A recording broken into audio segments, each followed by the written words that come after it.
What's up, A to Z Sports Live on a Tuesday, a rainy as it can get Tuesday here in the Nashville area. And if you looked at your weather radar across the entire state of Tennessee, it is raining all day long. So hope everybody stays safe out there on the roadways. I've heard a lot of ponding, puddling, hydroplaning, and the bad things that can happen with a lot of heavy rain. So make sure everybody's drives an extra step slow today. That would be the best interest for everyone. But we're going to have a good conversation today. Easton, you haven't quite reacted to the Super Bowl outcome yet. We're going to take what happened in the Super Bowl and continue to apply it to the Tennessee Titans as they have a massive offseason ahead of them, trying to rebuild, reset, and move forward from the worst team in the NFL. And what can they take from the best team in the NFL? We talked about that some yesterday with Zach and I on the biggest thing the Titans can learn from the Eagles Super Bowl win over the Chiefs in a dominant fashion. Abdul Carter has voiced his opinion on that game and what the Titans should do with the number 1 overall pick. And then we've got a little something we needed to have a discussion about Patrick Mahomes, because yesterday's show in reacting to the Eagles win over the Chiefs was very much Eagles forward, as it should be. They're the champs. Today, we need to talk about Patrick Mahomes. And is this something that was a fluke, or is this a moment that we're going to remember in time and say, aha, that's when it all started with Patrick Mahomes? So we'll have that conversation, and then we'll do throwing shade as we do every Tuesday to wrap up the show. Easton, welcome in. Hope you had a good weekend. Hope you had a good Super Bowl experience. Let's get this thing off and rolling. I did. Good morning to you, Austin. Good morning to everybody in the chat. Had a fine weekend, had a fine Super Bowl viewing experience in terms of entertaining product. About as entertaining as a blowout can get when, you're just able to dance on the Chiefs' graves for an hour. Yeah, because the blowout was the opposite of what you would expect a blowout to be, maybe. I don't know, actually. Maybe we'll talk about that. But It is exactly what many of us were hoping it might be. And so it was nice to see the Chiefs three-peat not even have any life after the first quarter. No shot they were going to do that, which was nice.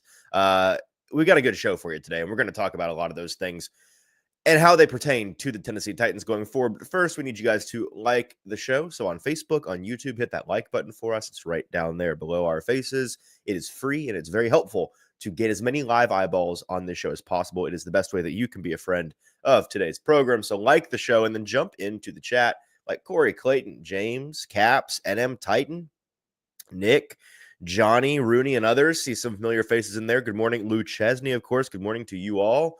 Want to hear your thoughts on today's discussion as well. So hop in the comments, like the show, and let's get rolling. Yep, let's do it officially. Welcome into A to Z Sports here on a Tuesday. I'm Austin Stanley. He is Easton Freeze, one of our Titans reporters for A to Z Sports.com. We are Nashville's on-demand sports.network, going live weekday mornings at 8 Central Time on Facebook, YouTube, and Twitch. Links to the show segment by segment on our Twitter X timeline. Also hit us up on Instagram, TikTok, and Threads for more great Titans content. We need 5-star Google reviews because we're still recovering. We're at 4.9 stars because Lou Mann's 1 star early on, but we're recovering fast because there's like 70-something 5-star reviews from you guys. So 5-star Google review there. Also got to thank our sponsors here because they make everything happen for us and they help out all of you. Wilson County Hyundai, make them a part of your new car buying process in Lebanon, online at wilsoncountyhyundai.com. The Bone and Joint Institute, boneandjointtn.org, the region's destination for comprehensive orthopedic and sports medicine care. Make sure you check out TDOT's campaign to end littering and find a solution to end littering across our state at nobodytrashestennessee.com. And our friends at Bart Durham Injury Law, where a crash can change your life forever, but help is just one click away at bartdurham.com. And if you haven't noticed yet, we've got a little extra something up at the top of the screen between you looked the wrong direction. It's backwards. Damn it. Yeah, good one. Right? Yeah. Oh, wow. Take 2. Oh my gosh. Yes, to me, it's this way, but it's, I know. Don't worry about it. It's a mind trick, right?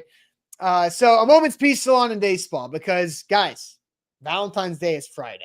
If you have not done your due diligence on that yet, it's not too late, because a momentspeace.com is where to go, help you out with that. So once again, a momentspeace.com/Valentine. That is where you should check them out, because if you have not given your Valentine in your life what they need yet for Friday, you still have time to do that. You can do that online at momentspeace.com/Valentine. Or if you're in the Franklin, Cool Springs, Brentwood, even Nashville area, you can go right by the store off of Carruthers in Cool Springs and get the beautiful gift cards they have right there. If you don't know what to pick, a gift card goes a long way. Or you can say, hey, I want to get a gift card for a specific massage, mani-pedi combo, a salon hair day, whatever it may be. A momentspeace.com/Valentine is how to make sure that you don't screw up Valentine's Day, because it is Friday. So make sure you do that.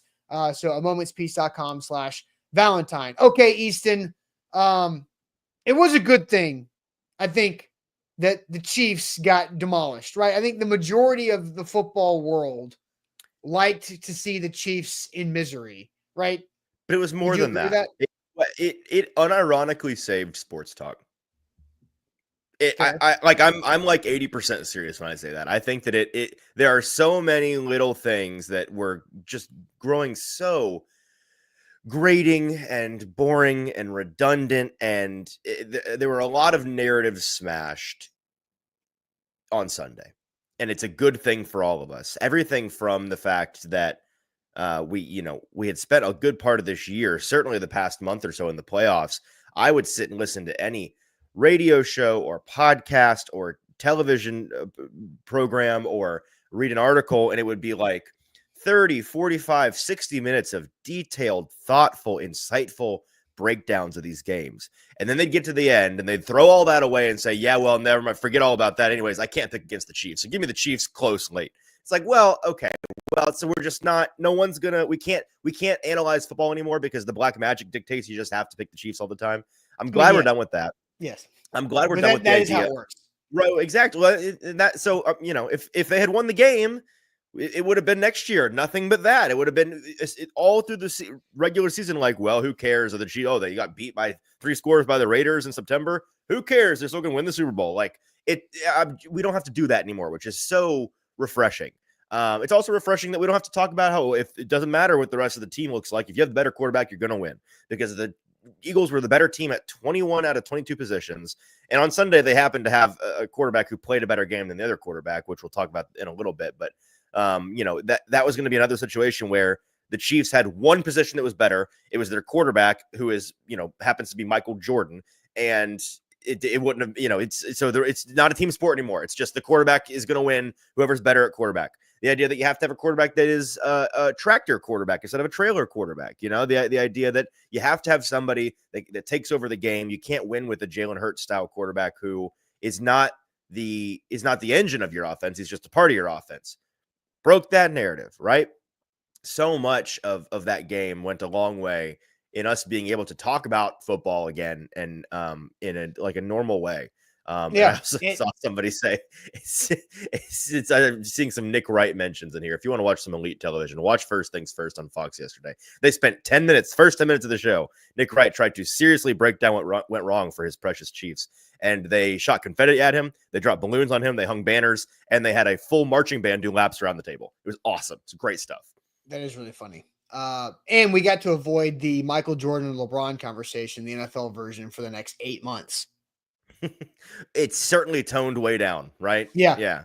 Toned way you down. Get to put that on pause. So we talked a lot about Jalen Hurts yesterday, a lot of what the Eagles were able to do. And I think that will continue, because the title of today's show is a Titans #1 draft pick candidate, Abdul Carter, supports the Eagles' strategy of shutting down the Chiefs. So after that game, Abdul Carter, Penn State phenom, and also Eagles fan growing up in that area of the country, is tweeting out, "Let's go. Defense wins championships," because that's what Jalen Hurts said multiple times after the game. And 74 days, which 74 days from the NFL draft, he wants to go #1 overall. Abdul Carter not pulling any punches on his dreams and hopes to be the #1 overall draft pick, and defense wins championships, making his case for the Titans to take him #1 overall, which I think is very interesting, because the whole stat of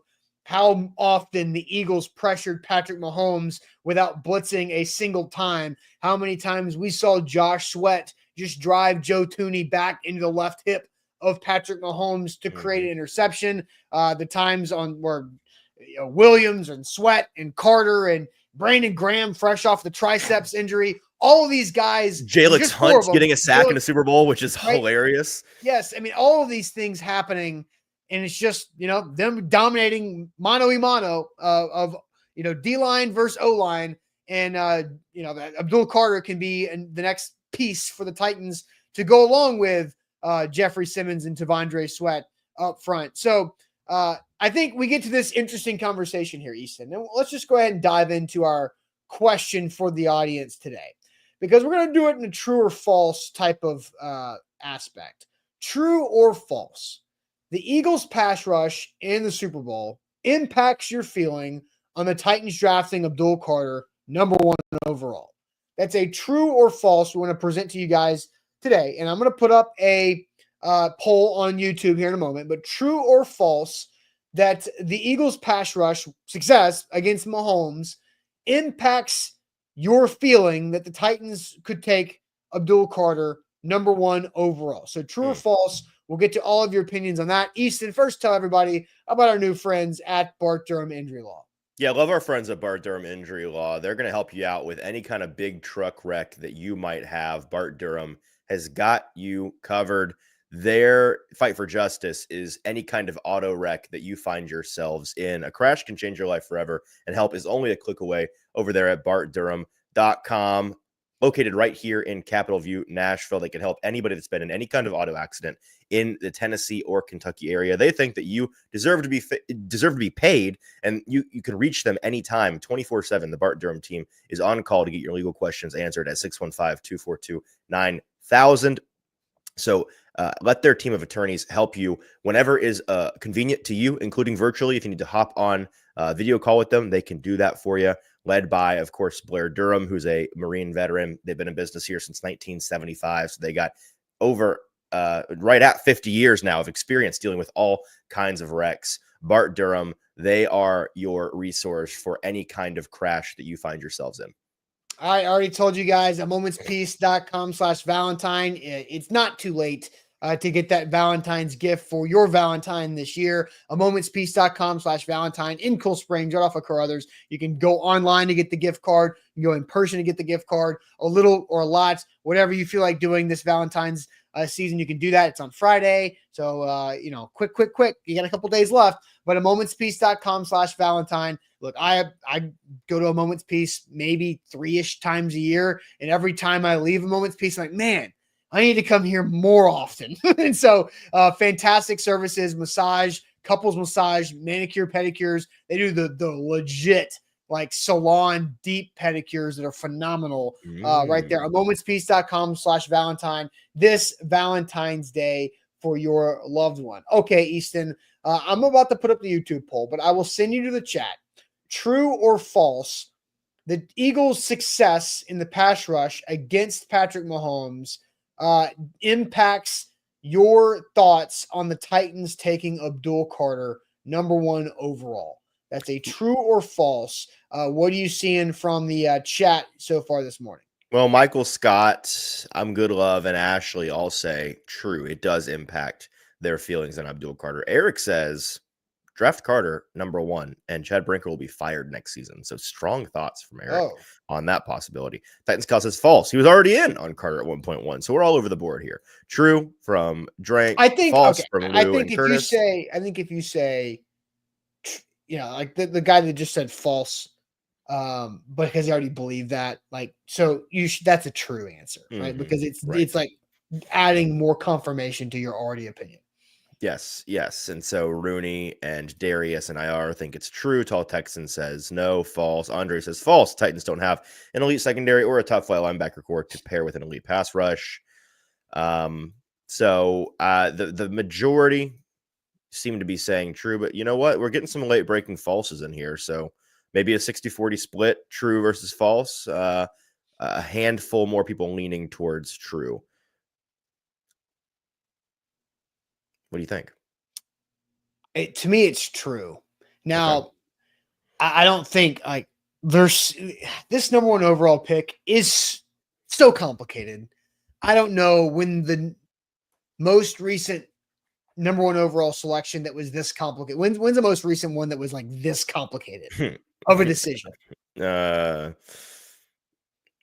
I can't think of the last one that had like. I mean, was it when the Jags took legit. Trayvon Walker? Which but that was obviously Hutch or Walker. That was two guys. Like it's always either a guy or a coin flip. When's it ever been four guys? And then trade back being the fifth option. Like, Baker's year? Wasn't there a handful of quarterbacks that could have gone one? Baker's year? Yeah. That was like Baker, Darnold, Allen, Josh Rosen, Lamar, right? But I don't even know if that was that complicated. I just know that like the idea that Baker was going to go first was a late breaking thing. So I don't know. It is a really unique situation is the point. We've not seen this in at least a couple of years, if not, I'd have to go back. Maybe that's a research project there to see when exactly were we this uncertain. I don't know. Because I'm not sold that either quarterback is the answer. I prefer Abdul Carter to Travis Hunter if the Titans go non-quarterback, but can you afford, if you're the Titans, to take a non-quarterback at one and not trade out? Like, and then is somebody going to call your bluff and make you sit there and pick at number one because you're not going to go quarterback and you're stuck there? So, right. I think Abdul Carter is the safest pick for the Titans if they are stuck at one. So yes. I love the idea of Abdul Carter next to Simmons and Sweat for the next foreseeable future, for the next 4 to 5 years, as long as Jeffrey Simmons is still Jeffrey Simmons. And so I think it's a great idea. I think it's something that they desperately need. The Titans have not invested enough draft capital in the edge rusher position as a franchise. I mean, it's Javon Curse in 99 and Derek Morgan in 2010. Those are the only two times they've used a first round draft pick on a edge pass rusher. Right. And when was the last time they spent a top 100 pick? I think it was Harold. Yeah. Right. And then, you've got some D tackles. They've taken some D linemen in the top. They've taken, obviously Jeff, Tavondre Sweat, Albert Hainsworth was a first round pick back in the day. They've gone with, they've missed on some Austin Johnsons and Kevin Dodds of the world in the second round too, but they really need some difference makers up front. And I think Abdul Carter is absolutely a difference maker and would be a great fit for what this defense is looking for. And we saw what the Eagles were able to do in getting after Patrick Mahomes and just completely disrupting him without pressuring or trying to. They didn't expose their defense whatsoever because they played 7 guys in coverage and rushed 4. And, you can only run 5 guys in a route right. max, and 7 over 5 is pretty good if you're a defender. And then halftime, you got a chip with a running back or a tight end. So now you're going 7 versus 4. That's how you win. And you're making Patrick Mahomes take a beat and think, and they couldn't hold up. And so I like the idea of this. It's either Abdul Carter. To me, and I don't know if you agree, this is kind of a side topic, but I don't think Travis Hunter is an option for the Titans at number one. I think it's either quarterback, it's trade out, or if you can't trade out, it's Abdul Carter. And that's kind of, I'm almost eliminating Travis Hunter as one of their 5 options right now with the number 1 overall pick. I agree that it's the least needy option, but I can't get behind the idea that it's eliminated as an option because I mean, Travis Hunter might just be the best player in the draft. And he plays 2 premium positions, and he plays a premium position that you need. So I don't, if there's a world where they decide we're sticking at one, we're not trading, where they're not sold on either quarterbacks, they want to take one of the top non-quarterbacks. And for whatever reason with Carter, they decide that they don't love his attitude, or he's got, medical issues, or like things that we don't know behind the scenes. Like, absolutely, they could take Travis Hunter. Do I think he's the 4th most likely guy to be taken by them at number 1? I do, but I'm not going to eliminate him as an option. I think there's no world to me that they should pick at number 1 overall and take Travis Hunter over Abdul Carter. I think that is why I eliminate. I see what you're saying. Like, I don't think but there is a world though. I don't see the world being reality. That's my point, is that on the surface, it doesn't seem like it, but you never know. You never know. I just think I'm with you that if everything about him is normal and he's a good guy and he's a good teammate and like in terms of need, but if you asked me who's less likely to fail, like who's a more sure thing in the NFL, I'm taking Travis Hunter over Abdul Carter. Yeah, I mean it's close, but if you had to make me bet on one of these guys working out as an NFL player, has a 10-year NFL career, I'm taking Travis Hunter. I don't see a world in which he fails. I mean, Abdul Carter was out there wreaking havoc like with half a shoulder. I think he's the second least likely to fail. I think he's also a pretty sure thing. I'm just saying, I would lean Hunter. I would. Look, I don't dislike. And I'm playing devil's advocate here because I'm with you that they shouldn't, but I don't think we should eliminate the idea yet. I'm doing it. I am eliminating it. Okay, you do that. I am Travis Hunter, number 1 overall, would not be a good move. That is the worst of their options that are between the 5 options. Like I think trading back and taking Travis Hunter at 3 or 4 or whatever. Okay, cool. But like drafting Travis Hunter number 1 with Abdul Carter and the 2 quarterbacks sitting there is not smart. So I think on the surface, I agree.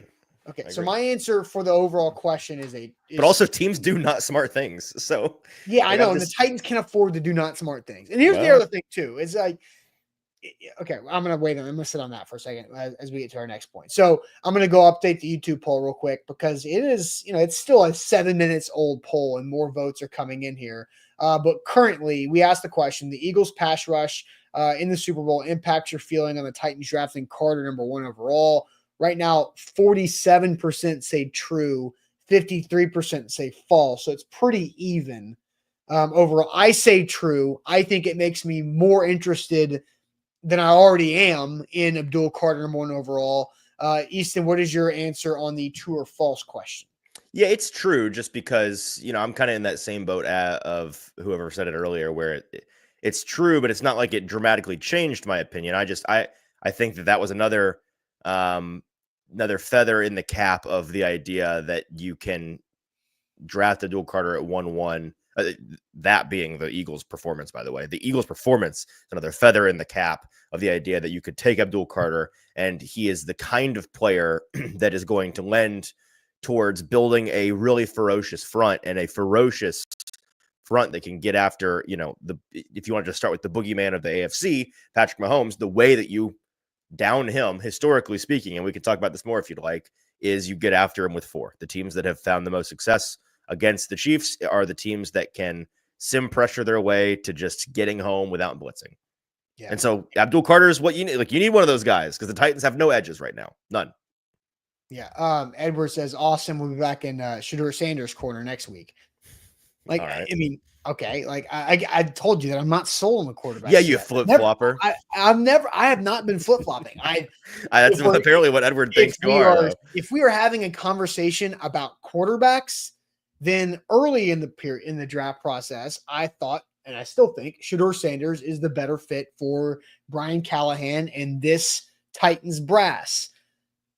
That we're talking now, the fact that Abdul Carter is in the conversation, I feel most confident in Abdul Carter over the 2 quarterbacks and over Travis Hunter.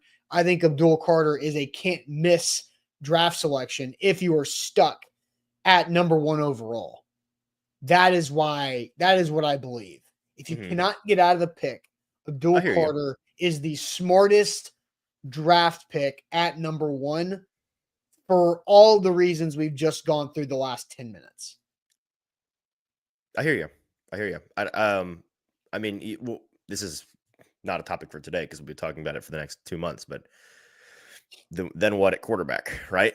It's the smartest option, except for when you forget you don't have an answer at the most important position. So, and then it's funny because Antonio, as soon as I say that about how I'm not sold on either one of these quarterbacks right now, and Antonio jumps to conclusion and says, you can't be sold on Levis another year. No, hell no, absolutely not. I'm not sold on Will Levis. Like, just because I say I'm not sold on either quarterback at number 1 overall doesn't mean run it back with Levis. I'm not over here trying to be the former Falcons GM saying like, you shouldn't give up on Will Levis too early. No, I'm not saying that either at all. I think the last option at quarterback the Titans have is Will Levis to start. They should start Mason Rudolph week 1 before they start Will Levis week Neither 1. of those guys are starting next year. I know. I've heard some of this. Like my friend Zach, who I love and respect, he's like, Titans fans need to prepare themselves for the possibility. No, they don't. They will go find anybody off the street before they let Will Levis start again. It's not happening. I know. And Mason Rudolph is a better option than Will Levis. Mason Rudolph is not going to be employed by the Titans next year. I agree, but my point is Will Levis is the last option. Yes.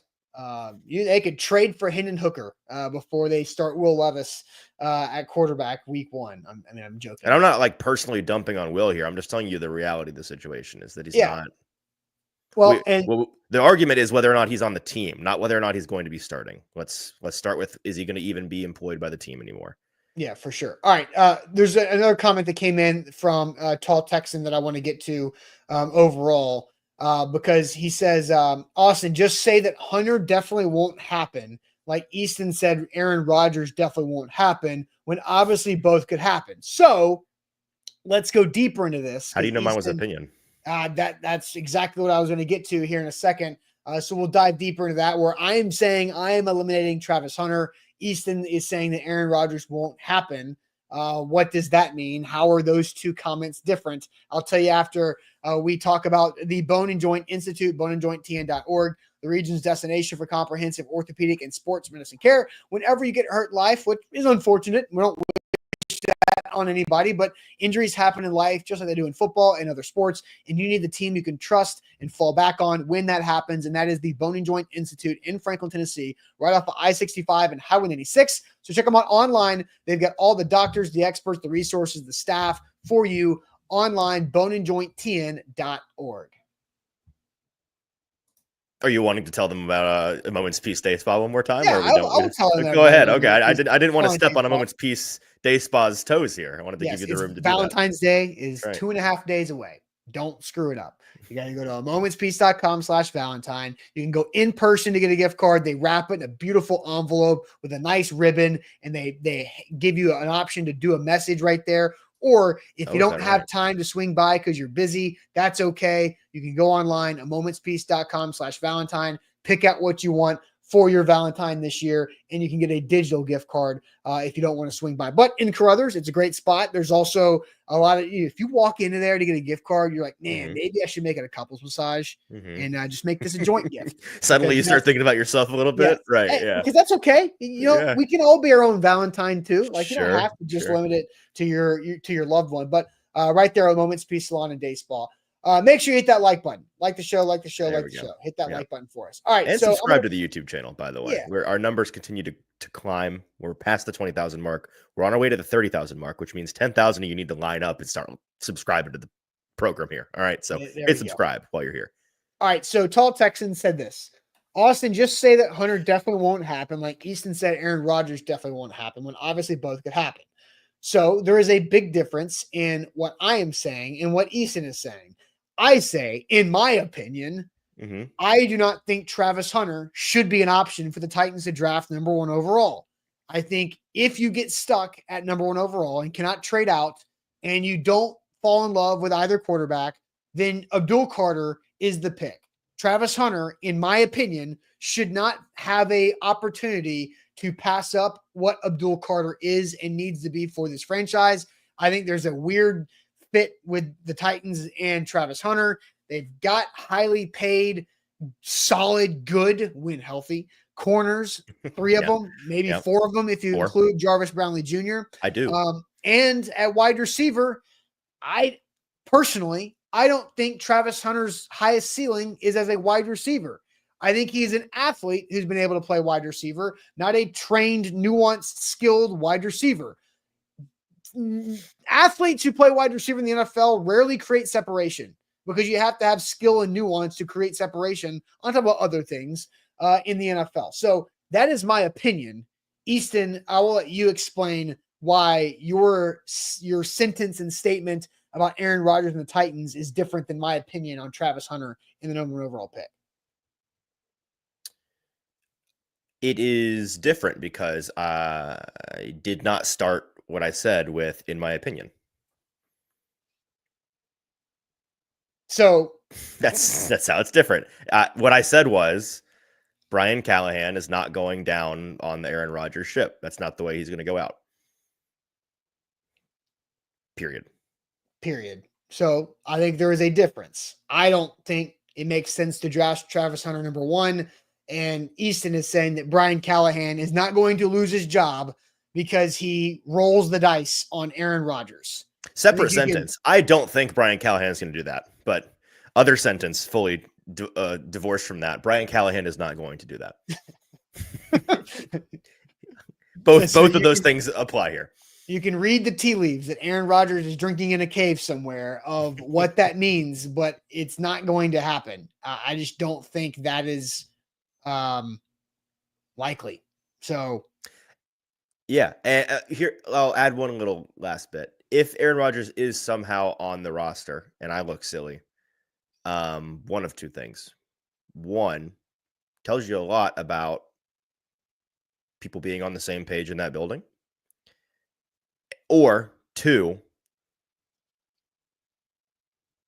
it happens and it's very confusing and everybody dunks on Houston for 2 or 3 weeks and then they draft a quarterback too. And you're like, oh, okay, mentor situation thing. But I'm also not. That's like, I think that is a less than 1% chance that happens based on things. I think Aaron Rodgers is going to retire, by the way. Just by the way. I don't think he's going to retire. Time out.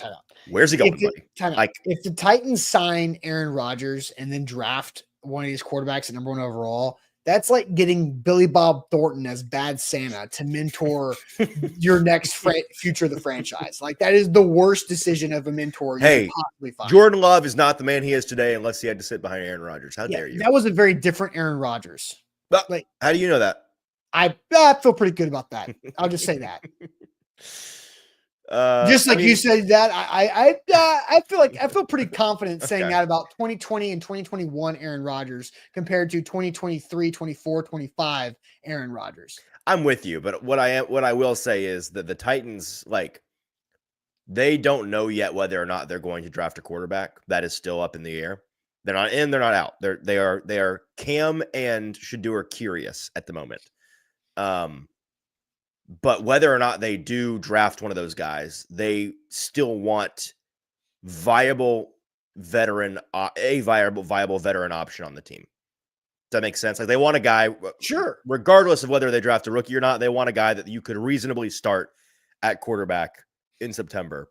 Maybe not for the full year, maybe not to try to win a ton of games, but a guy that is a cut or a couple cuts above the Mason Rudolph, Will Levis experience.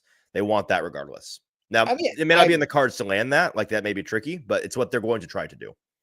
I 100% agree with that overall. All right, let's get into some super chats, because then we have our Patrick Mahomes conversation. I think the Patrick Mahomes conversation we're going to have here in a little bit is important for the entire league, based on what we're going to dive into. But Andre's got a super chat here. It says Hendrickson, Garrett, Grenard, Parsons, Watt, Crosby, Williams, McDonald, Walker, Nick Bosa, Floyd, Burns, Hines, Allen, all equals nothing due to bad quarterback play. So I don't think Trey Hendrickson has bad quarterback play. Equals nothing is crazy, first of all. Well, Parsons, they just won 11 games 3 years in a row, and he was a big part of it. Yeah, Andre's overall point isn't wrong. I think his messaging is a little bit extreme.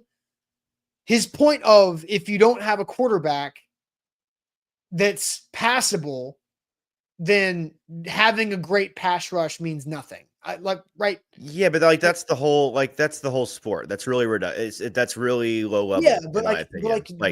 Nothing matters unless you have above average quarterback play. Duh. But you might as well. But you also, as result of Sunday, having a really freaking good roster allows you more variance in your above average quarterback play. Well, yeah, we can flip this on its head to get us into this next topic. While it is true that having awesome pass rush with terrible quarterback play makes the pass rush not important. You can have above average quarterback play, but if the rest of your team blows, your above average quarterback isn't all that important. Yeah, like Trey Hendrickson led the NFL in sacks, right? But the Bengals defense was garbage outside of them. Right. If you have a massive hole at a premium element of your team, it's likely to nullify other premium elements of your team being really good. Like that's correct. And look, I get, the point of like Max Crosby in Vegas. Yeah, like true. Like we're not sitting here prioritizing Abdul Carter over a quarterback. We're not saying like, well, actually, because of that Super Bowl, edge rusher is more important than quarterback. That if that's how it's coming across, that's not. Is correct. Abdul Carter a better pick than Shedeur Sanders or Cam Ward? Yeah, we're talking about him versus these quarterbacks, not the idea of quarterback. Yes, because I have another topic that Sam, Easton, and I are going to talk about after the show for a future show, maybe tomorrow, about the last time a team has been in this specific Titan situation and what they did and how it played out and who got fired or don't try to guess because I'm trying to save this for tomorrow. More super chats overall. Javara says these two QBs started 4 years in college and neither QB had one bad year in college. Both did more with less. Don't forget the playoff game versus the Bengals, 9 sacks. So look, that's a fair point. Mm-hmm. Is that, and Zach and I talked about this yesterday when we were talking about Jalen Hurts. Jalen Hurts is a winner. Jalen Hurts has won everywhere he's been. Like, not every time has it ended a national title, but his freshman year, he won the SEC championship, got pulled in the national championship for Tua. Tua put that game across the finish line. Then he did go to Oklahoma, won a lot of games for Oklahoma, went to Philadelphia, worked behind Wentz and gained enough trust and has won so many games since becoming the starter and now is the Super Bowl MVP and has a ring on his finger for that. I'll be a little bit of a jerk because I've heard this a lot in the last 24 hours, this idea that everybody's like, well, Jalen Hurts has just always been a winner. He has been. No, he has been since Alabama. Like everybody's like, oh, he's so clutch. No, he's been so clutch since he got benched in the national championship. No, he was super duper not clutch. No, I think he was limited. Alabama. My point is, I've heard so much about like this guy has always shown up in the biggest moments, and I'm like, no, he hasn't. He has forever since he got benched at Alabama. Like that was his he became the Joker that night, and he's gone on a rampage since then. Go look at his freshman year at Alabama. Like go look at that. I'm not saying he wasn't a winner. I'm saying the idea that he shows up in the biggest moments. He definitively did not show up in the biggest moment that year, and then since then he's done nothing but show up in the biggest moments. It's just funny to me that everybody forgets the whole nexus point of the Jalen Hurts experience. You're talking about one game. Yeah, but that's what the discussion has been. No, because this year he was a below average quarterback for 17 games, and in the playoffs he played his 3 best games. Right, but they won, and he was always able to help that organization win. And I think the point what Javaris is saying here is that Shedeur Sanders has won more often than not. I'm not talking about this at all. I was talking about Jalen Hurts. This has nothing. I know. I get it. I'm bringing it back. And then Cam Ward has gone from Incarnate Word to Washington State to Miami, and he has won on all 3 of those. Very productive players in college, no doubt about that. And you want to talk about your arguments against like not the Jalen Hurts, the Anthony Richardsons of the world, where it's like, where's the production? William Levis. Production. Yes. Zach brought up Will Levis has never been a winner. He's he's been Traitsy guy. I don't know. Pennsylvania high school, probably, or Connecticut high school, or wherever he went to high school. Probably. He's probably a winner. I don't know. Probably a winner. But you're right. Since then. But Anthony Richardson, 7-5 as a starter in college, right? Another thing I'll say about this comment, by the way. Mitch Trubisky, he wasn't exactly winning a ton of games at North Carolina in his 13 starts in college. You have Jay Cutler. Jay Cutler is an interesting example. Mm-hmm. He was at Vanderbilt. He helped Vanderbilt win way more games than Vanderbilt typically won during that era. Relative winner. And in the NFL, he was also a relative winner. Like he was kind of and so I think we can label Shedeur Sanders and Cam Ward both as winners, as quarterbacks and college athletes. Yes. So, can they take that to the next level? Now, another thing I'll push back on this comment, the idea, it says both did more with less. Don't forget playoff game versus Bengals, 9 sacks. So the idea here is that, who cares if you have a pass rush that can get 9 sacks. You lost the game. Look, let's turn this on its head and look at the Bengals. The Bengals on that glorious 2019 run were carried by their defense. Like the offense wasn't what got them through those playoffs. And it wasn't like the offense was atrocious, but Lou Anarumo and that defense was what was carrying them on their Cinderella run. So you can look at the Titans in that year and say, well, their defense was so good and they lost. Well, the Bengals won in large part because they had a defense that was turning the ball over so much and getting after quarterbacks and getting a lot of sacks of their own. So, it's not as simple as quarterback, best quarterback always wins, which is what we opened the show with today. It's not. That's the whole point of what we're talking about. Yeah. Andre Super Chat says top edge get traded / free agency. QBs rarely do until they're washed. So top edge players get traded or hit free agency. Top edge players don't hit free agency. That's not true. They do get traded occasionally, but not really. When was the last big edge to be traded? Khalil Mack. Yeah, and there was a reason why that was such a massive, monumental. And that was the Raiders being broke and trying to relocate to Vegas, and they had to have $500 million to relocate to Vegas. That was a specific situation and an ill-advised decision. Although it ended up working out for them, I suppose, because Khalil but whatever. Not even actually. It didn't work out for him because he was awesome for the Bears for a couple of years. So it does like top receivers hit free agency sometimes, and they get traded, but top edge players don't get traded. Now, I know that's not the point of, was it Andre? And Esco says Myles Garrett now. Well, he hasn't been traded yet. He just asked for one. Yeah. He doesn't have a no trade clause or anything like that. And again, there's a reason why that was, from Dallas. They want to trade him. There's a reason that was wall-to-wall news. The Cowboys. There's one insider rumbling the idea that the Cowboys might not want to pay him, which is classic Jerry Jones. Let's make it about me. And that's also negotiation. Like they're negotiating contracts, which is annoying and takes a lot of twists and turns. I love how good organizations are like, we're going to keep negotiations in-house. We're going to handle this. And Jerry Jones is like, I'm going to negotiate to the public always. I'm going to never not negotiate to the public. All right, bud. Yeah. I guess like the main thing is quarterbacks don't hit the market and don't get traded, where also true. Players are more likely than quarterbacks to get traded or hit the market. Honestly, they're not, man. But they are because they are more likely. Yes, because Khalil Mack happened. Top edge players. Yeah. Well, so Matthew Stafford was traded and won a Super Bowl. So what are we talking about? So they're 1-1. Exactly. They're equally unlikely to be traded or hit free agency. Top okay, fair enough. That's a good call. Players. Fair enough. So is there another edge player that's been top of their game that has been traded?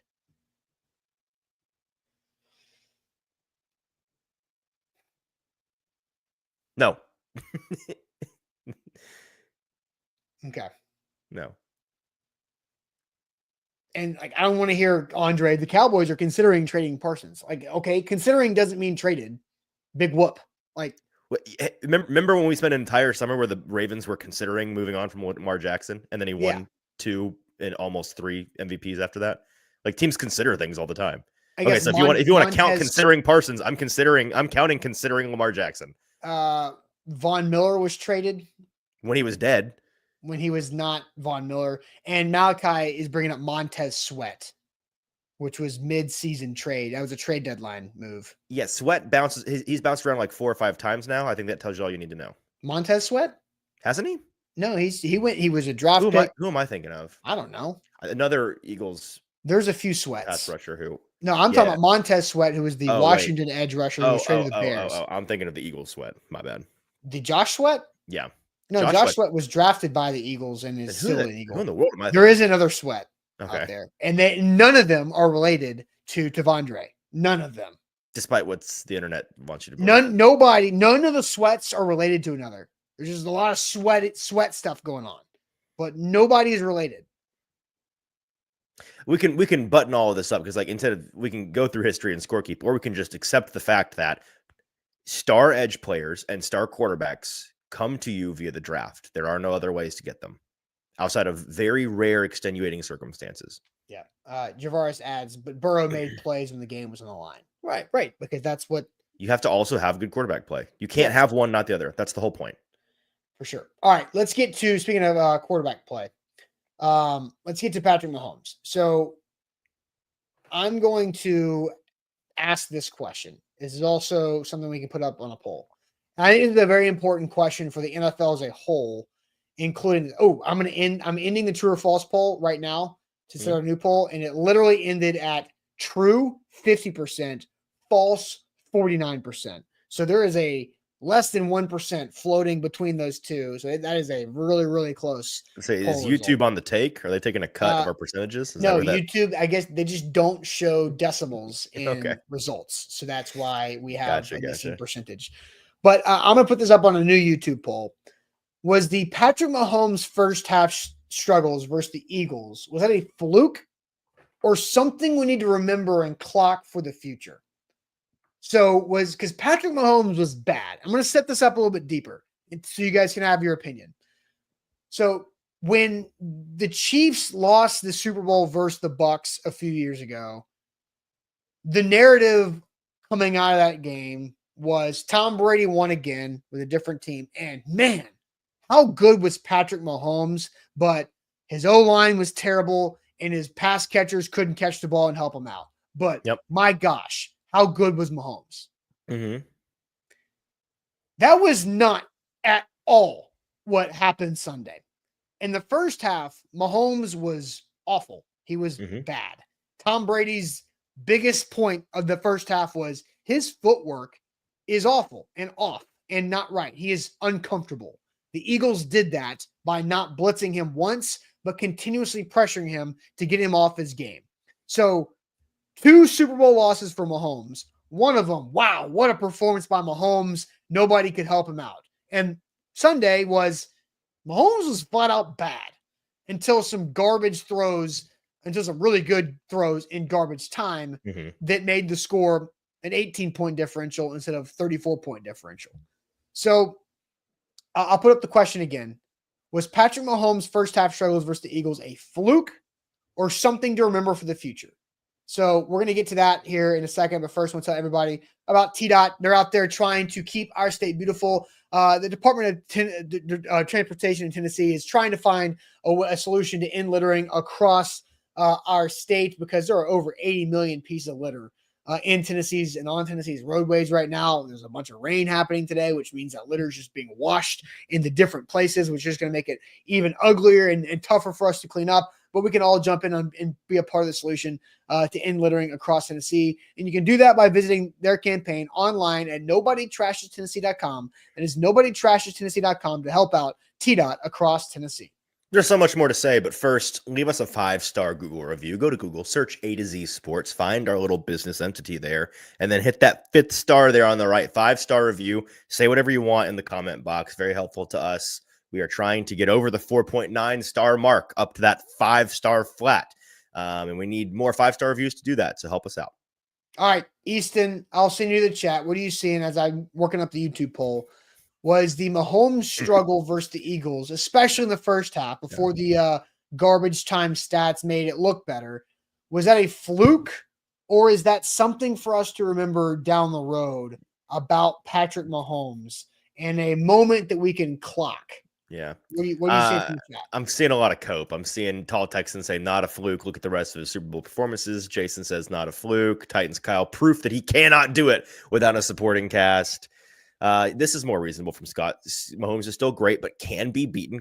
Fantastic, but not impervious to defeat. I can get on board with that, Scott. Denise says didn't watch the game. Sorry. And you know what? I'm not going to question her on that because I had a couple of friends who I know are big football fans, and they were like, I kind of want to just play Xbox. Like, I don't want to watch this game. And to me, that's crazy. But I think that there were more people in America that genuinely were burnt out from this game and the rematches and the basically same 5 teams playing in the Super Bowl for the past 8 years, which I wrote an article about yesterday. You can go check out. Then people realize the NFL needs some more parity is all I'll say about that. Real quick. 126 million was the average viewers for the Super Bowl, which is a new Super Bowl record. It peaked, It peaked in the second quarter at 135 million. So while some people did not I was about to watch say, it, what's the second more half watch people number? I than bet it fell ever. through the floor. Yeah, I mean, but that's also one blowout that I don't think would have lost as many viewers as other blowouts. Like I bet Seahawks blowing out the Broncos had a steeper drop late in the game than that game because the people that are anti-Chiefs were glued to watching the downfall. Yeah, yes, it was a hate watch. It was a satisfying watch. The Broncos Seahawks one was just sad. It was just it was hard to watch. Everybody liked Peyton at least a little bit, and you were like, "Oh no." But anyways, fluke or something to remember. Yeah. Z-Dean, it was a fluke. Mahomes is 89-23 as a starter. Good point, Z-Dean. Let's see. Tall Texan, he's had one good Super Bowl out of 5. All right. I mean, is that I don't know. Is that? I mean, I know he has 3 Super Bowl MVPs. So yes, but a lot of people are like, "Oh, Jalen Hurts shouldn't have won the MVP. Should have gone to Josh Sweat or Cooper DeJean," right? Like people say Jalen Hurts had a perfectly reasonable. I mean, he scored I'm not saying 4 of their touchdowns. No, I know, but I'm fighting against the people that think that he scored 4 of their touchdowns. He had his best day. Okay, 3 of their touchdowns. He had his best day statistically of the entire season. He had 5 incompletions. He was freaking great all game. He threw a pick because his O-line just played saloon doors for one snap. Right. Not a fluke or a flute, according to Esco. We had success versus Mahomes the last 5 years because of our pass rush. Tampa did the same thing. Now Philly. Well, Tampa blitz though, right? Well, yeah, that was Tampa's thing. That was their go-to with Bowles. Blitz guy. Big blitz guy. Tom Brady voodooed Mahomie. It's true. Patrick Mahomes 0-2 in the Super Bowl with Tom Brady in attendance, which is something that might be something to clock right there. The Eagles are now 2-3 in Super Bowls with Tom Brady in attendance. That's a lot of Super Bowls with Tom Brady in attendance for one franchise, isn't it? 5 Super Bowls you've played and Tom Brady's been there for 5 of them. That's insane. No. Are you sure that's right? I'm sorry. 2-1. 2-1. Yeah. Yeah. The one way back in like 2004 or whatever. Correct. They lost. Terrell Owens returned from broken leg game. Right. Yeah. And then Foles win.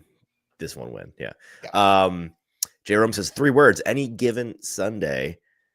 Jeff says something to remember. So the people in the chat seem to think, Austin, that it is something to clock more than it is a fluke.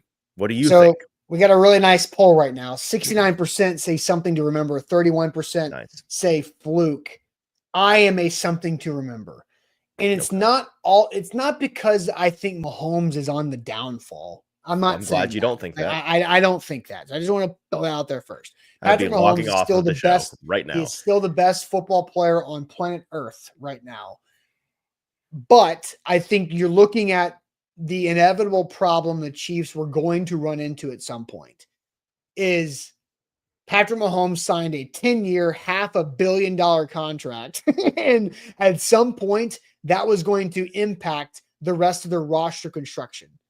And you're going to shake your head at this. This is ridiculous.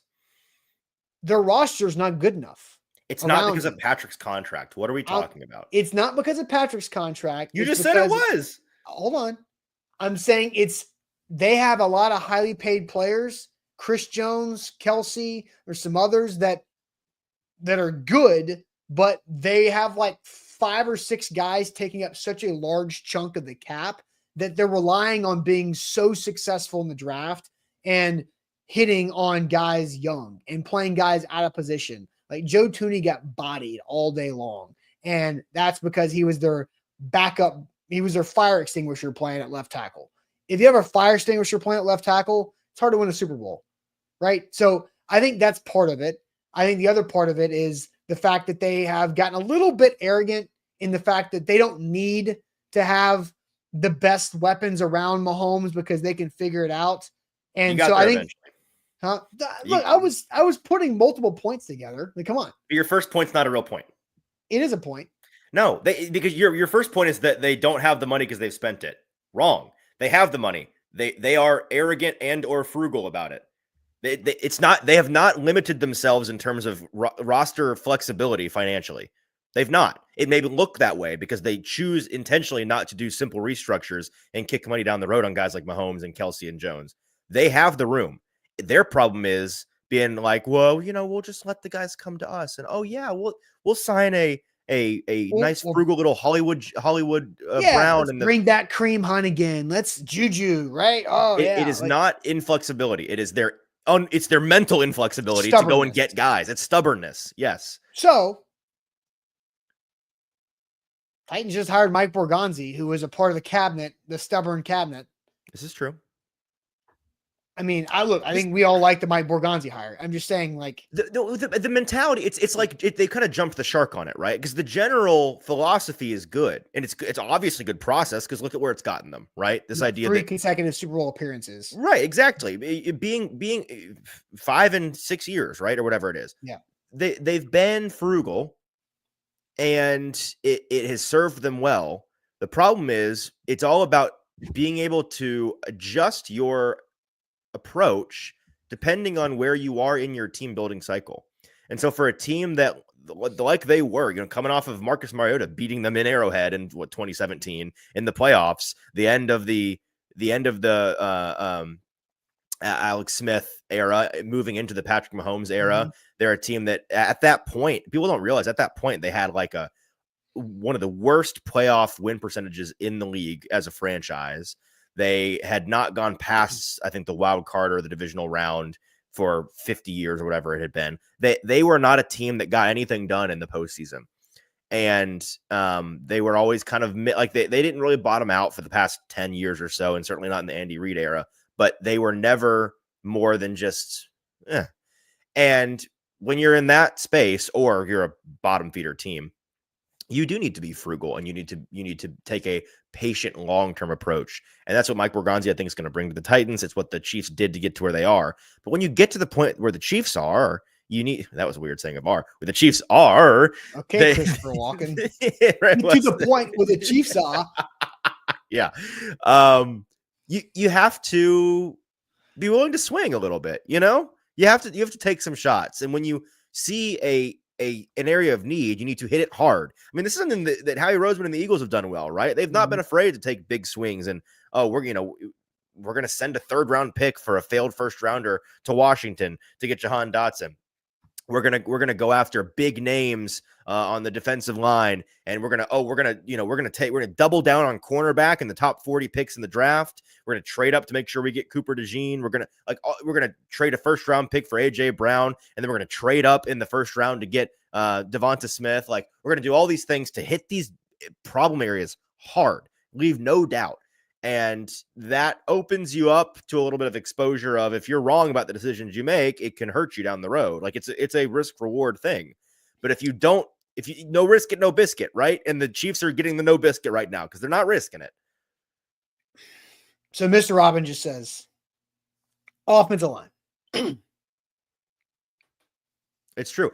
One thing that I saw from my friend Kevin Clark, who works at ESPN, he wrote about the Eagles analytics, like back in 2019, 2020, something after their most recent Super Bowl win. And that is their first. Do they only have 2 as a franchise? I think this is their 2nd one. So their first Super Bowl win. He went to Philadelphia after that to write a story about the analytics and how, like, that was his angle was like, that's what's putting them over the edge. And then he tweeted yesterday after this Super Bowl a story about when he did that. He went into the front office and shared that angle with one of the higher ups in the analytics department, somebody that was like the analytics guy, and they laughed in his face. And he was like, the analytics are cool and they're fine, but all of our success is built on just being kick-ass in the trenches. Like, that's not analytics. That's just, we get the good dudes, we spend all of the capital we possibly can on the trenches, and we develop the heck out of them. Like, you can never spend too much in the trenches. That's our mentality. That's what our success is built on. The analytics are the icing on top of that cake, but the analytics guy was like, no. It's O-line, D-line. It's really not hard. It's O-line, D-line. I mean, there's a reason why the tush push brotherly shove works 100% of the time. They make it look so good, and then you see Josh Allen and the Bills try to do it on championship weekend. That's what I was complaining. And it ruins them.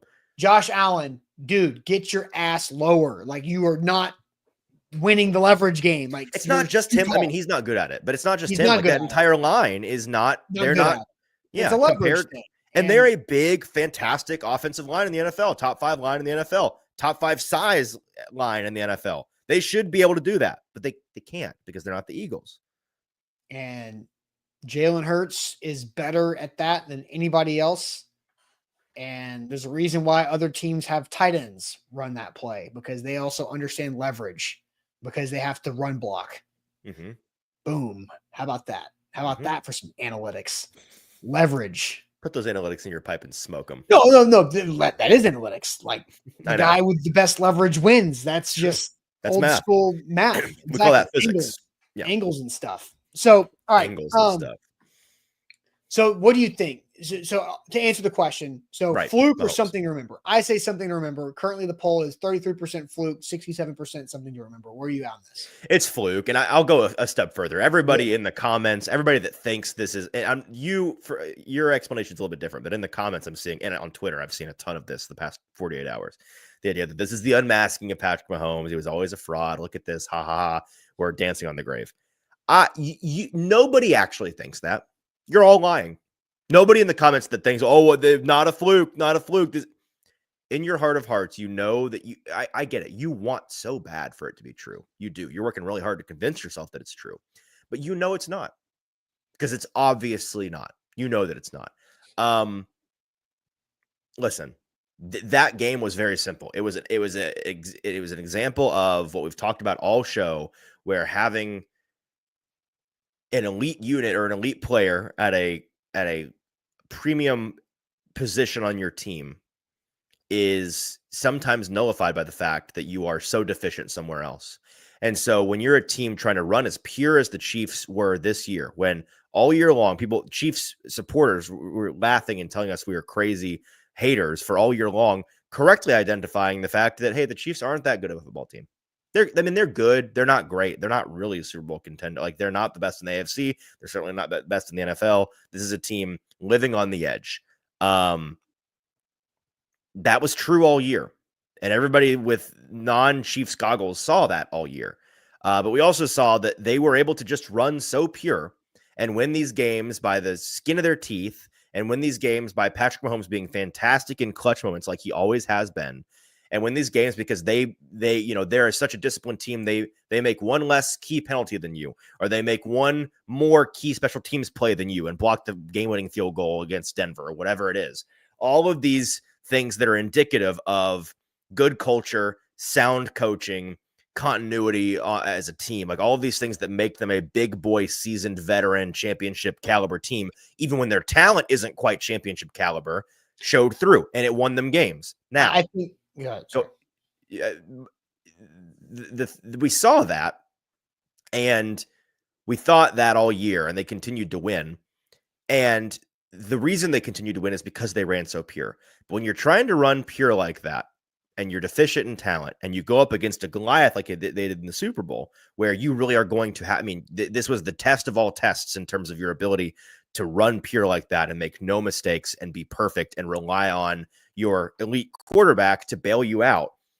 There are going to be times, even with the best of the best, the Michael Jordans, the LeBrons, the Bradys, the Mahomes, the Tiger Woods, they're capable of taking the whole team. I guess Tiger Woods is a bad one because it's not a team sport, but all the team sport guys, they're capable of putting the team on their back and doing it by themselves. But that does not mean that they're always going to do that. And with all of those greats, we have seen them fall flat at times. And that's because Jordan never lost in the finals. He never lost the championship. All right, whatever. Series. I didn't watch any of it, so whatever. Ignore Jordan. Leave him out of it. He was 6 for 6 in the NBA finals. Now, look, obviously they played series. So, yes, he lost a game or two here or there, but never lost a 7-game bad series. Example. Dump Jordan too. Dump Jordan too. Jordan, my point. Fine. Jordan is the goat of goats. That's fine. I'm not going to argue with you on that. You better not. All right, old man. The point is that when you are relying on them putting you on your back, they're human. So they're sometimes not going to be able to do it. And in this game, you saw the margin for error being so razor thin. All it took was 1 or 2 bad quarters from Mahomes for it to be over. Yep. Because it was bad. Like it was through a pick six, and then it was through an interception when he was on the goal line and gave the Eagles 1st and 10 at the 13. Like, and you're down 17-0 after the pick six. Now you're down 24-0, and it's toast. So Shrike brings this up. How is it a fluke when it's the same way the Bucs were able to beat the Chiefs? I mean, being in the Super Bowl isn't a fluke, but the way they lost was. Or wasn't either. I'm with Shrike on this. I'm not saying I think that we do have this is the blueprint to beating Mahomes and the Chiefs, right? That part's not a fluke because the Bucs did it, the Eagles did it. Austin, I was telling you this yesterday. If you go by just not EPA, if you go by QBR for Patrick Mahomes, his whole career, chart it all out.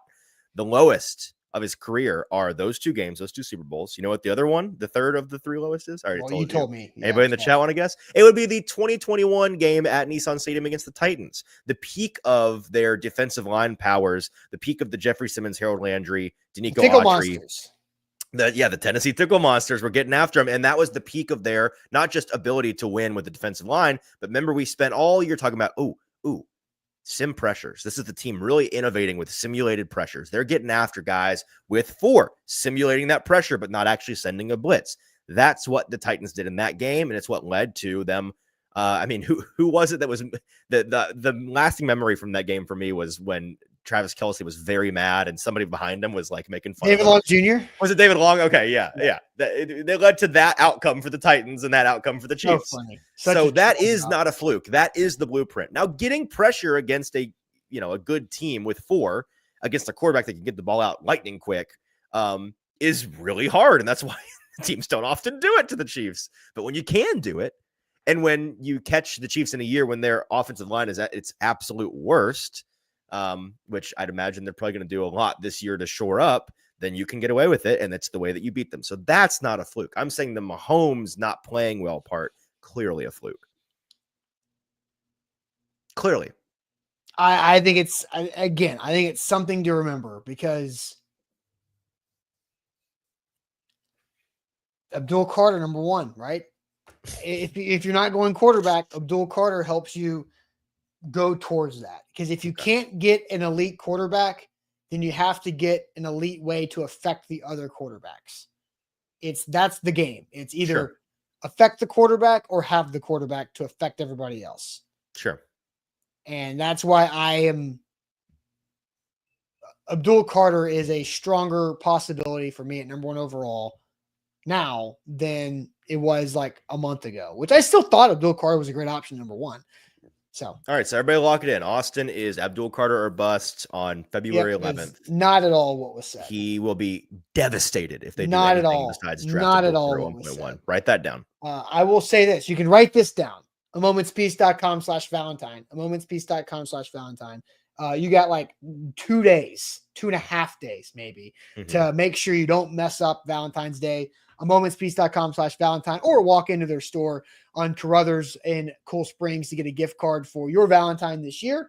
And make sure you don't screw that up. All right. It is time to throw shade. If you have shade, get ready to throw some shade. I'm sure there will be some entertaining shade, as there always is, following the Super Bowl. So shade time.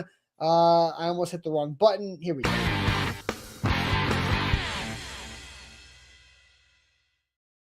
Shout out Wilson County Hyundai and WilsonCountyHyundai.com for your new ride. Go save some money in Lebanon or online where Pain Bone is at, right there, WilsonCountyHyundai.com. Okay, shade time.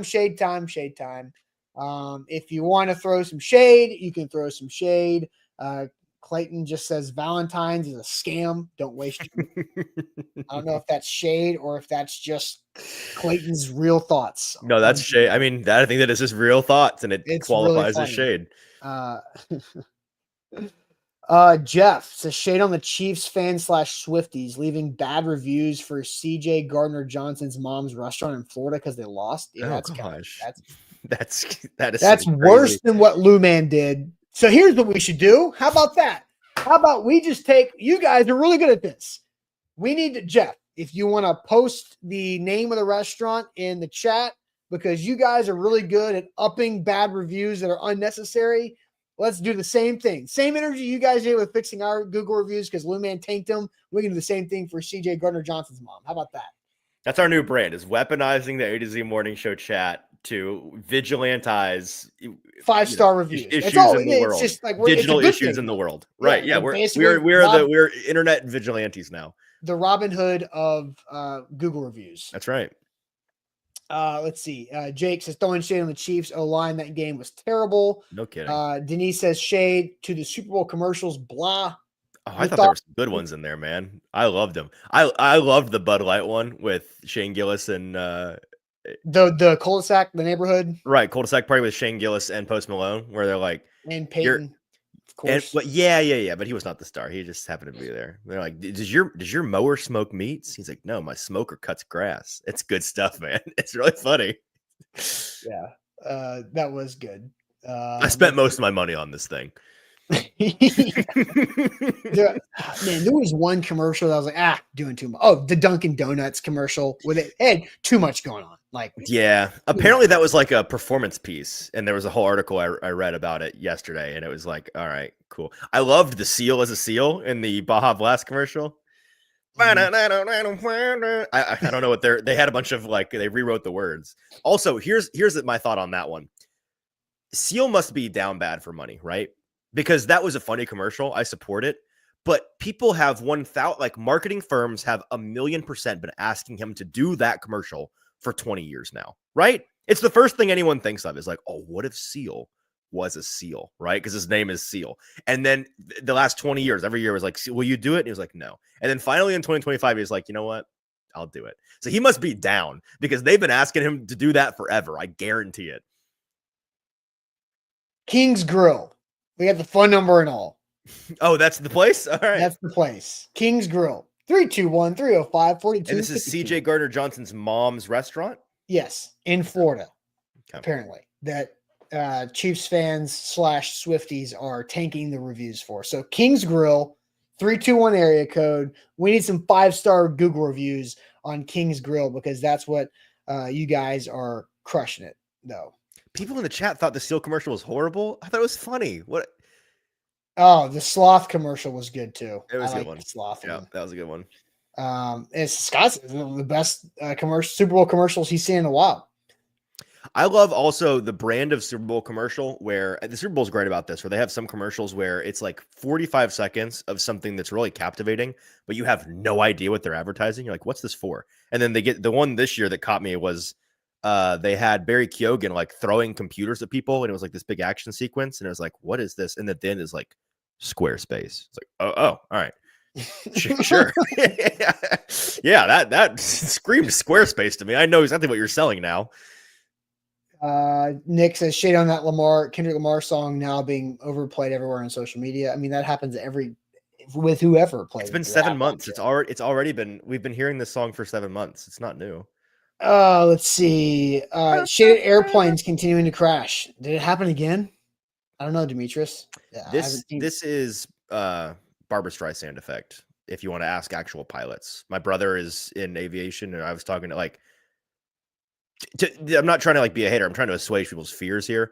Okay. All this plane, the one in the helicopter one was truly like a bizarre fluke like that. I'm not saying that happens. We've never seen anything like that. But then all the ones since then where everybody's like, it keeps happening. It keeps happening. We haven't actually seen a spike in plane crashes. It's just that we're now paying attention to them. They happen usually, and it's usually local news. It's like small plane crashes, and it's like, oh no, terrible. But you don't hear about it if it's in, Santa Monica and here in Nashville. You don't hear about it. Now you hear about all of them nationally because people are fear-mongering it. So it's okay. Aviation is not suddenly extremely dangerous. It's actually far safer than when you're going to get in your car later today. You're going to be all right. There you go. Here, don't fly private because commercial planes don't ever crash pretty much, except for very, very, very, very, very rare circumstances. Right. And that wasn't a crash. That was that wasn't because the commercial plane had a problem. That was because of I just asked if another plane crashed, and people have chatted yeah, Alaska, yeah, Arizona, yeah, and Franklin. Exactly. Yeah. These are two passenger small plane crashes that are local issues. This is not your Southwest jet. Anyway, Easton, your shade. My shade's on the score bug for the Super Bowl. It's a very popular shade. Yeah, somebody had that earlier. I skipped it. Yeah, I mean, I saw somebody was able to basically exactly replicate it in Microsoft Excel. Like it was just it was Excel boxes, the whole thing. In word art and like very basic colors. And I kind of get what they were going for like the minimalist thing, but they jumped the shark. It was bad. So it looked like something that I created in 2006 when I was doing the broadcast for my high school basketball games. Oh, I see. There is a part of me. I'm a pretty sympathetic person, and there's a part of me whenever something like that happens where I'm just imagining, because there's some person out there that was like the mastermind behind that, and they probably spent the last 3 months like really gassing up for this, and they're ready for it, and they were like, oh, here's the reveal, and then immediately their hopes are just crushed for 3 hours online. People losing it. Well, it's because it was the first thing we all noticed. Like, oh God, whoa, no. I know, but to be in the room with that guy as you just see his face sink would be difficult. Daniel says the latest Google review for King's Grill was 3 weeks ago. So I don't know exactly where. Maybe there's other probably a Twitter thing. Maybe is a Twitter thing. I'm sure it is. So always is. Yeah, for sure. Let's see. I'm trying to look for more shade here. Let's see here. I think look, some good shade that I was going to get to, which is crazy, which is the whole shade on the Charlotte Hornets for trying to give the Lakers a hurt Mark Williams. The trade was rescinded due to Williams failing a physical connect back in LA. This entire situation is crazy because now Dalton Connect is sitting on the Lakers bench in street clothes because they're going to try to do it again. Apparently they're going to try to do the trade again. So now Connect is just not playing because they don't want him to get hurt. They're going to try to do it again. What? Apparently that's the latest I heard. That so Mark Williams is going back to Charlotte. They're going to put a Band-Aid on whatever issue he has, and they're going to send him back to pass the physical. The Hornets believe that the Lakers intentionally like sabotage the physical or something. That's what I've never understood about, because this is in every sport. You have to pass a physical, right? Like this is a thing in all trades and all sports, but it's so subjective. Like, are there objective measures to passing a physical for these sports teams? Did you know that Tennessee Hall of Fame inductee this year, Derek Mason, was once traded, but it didn't happen because he failed a physical. To who? Where was he supposed to go? I don't remember. He told me, but the Titans once tried to trade Derek Mason, and it didn't go through because he failed a physical. Huh. But that was like 2003, so like nobody cared or heard about it. It was like fair enough. Pre-social media, and everybody's like, oh, because Derek told me that like 2 years ago, and I was like, wait, what? When? Huh? Yeah. And so that, and maybe it was even before that. I think it was actually before. That was like 90, maybe it was like 98, 99, pre Derek developing as a wide receiver. I think it was. I think it was really early. Okay, so people really didn't care. Yeah, nobody cared about special team or Derek Mason not passing a physical in 1998. So yeah, I think my shade is just on the overall like craziness of the Hornets failing to get something done with the Lakers, and the Lakers. I don't know. It's just really strange, strange. So, yeah, Bork says, "Oh my gosh, of course they tried to trade their best wide receiver." He wasn't the best yet, apparently, but yes, that is funny. Well, at the time, I mean, yeah, it was God, could you imagine? Before they realized it, they sent him away, and then he became an all-pro. Yeah, like the Saints just did with Zach Bond. Yeah, maybe I should have said that, because now Titans fans are like, what the hell? This franchise. They traded AJ Brown. They traded the first version of AJ. All right. That is it for us on this Tuesday. Got a good conversation coming up tomorrow. Sam is live on primetime tonight for Buck at 7 p.m. Central. Make sure you hit that like button and subscribe to our channel. 5-star Google reviews, and just for the hell of it, just go to King's Grills and leave him a good Google review in Florida for CJ Gardner-Johnson's mom. I'm sure she's dealing with some stuff on social. So, all right, we'll see you guys later on. Appreciate it as always.